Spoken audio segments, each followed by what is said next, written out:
evening, my little contagions, and welcome to another evening with Dante Knightley's Nightly Bedtime Stories, Thoughts, and Poems. Tonight's story is called The Howling. The Howling.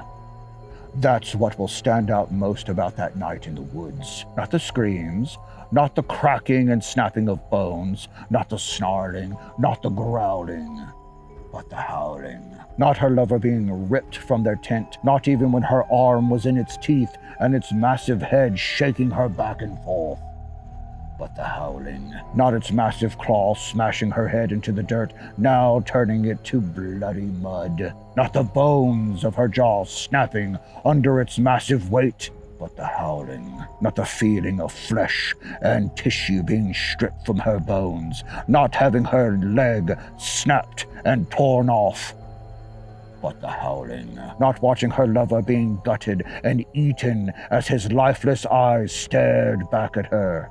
Not watching the rest of her group fleeing for their lives, leaving her behind, but the howling. Not the sounds of the machines breathing for her. Not the sounds of hospital beeps. Not the full moon rising in the sky and her with it. Not the pain of transformation, but the howling. Her howling. Ooh.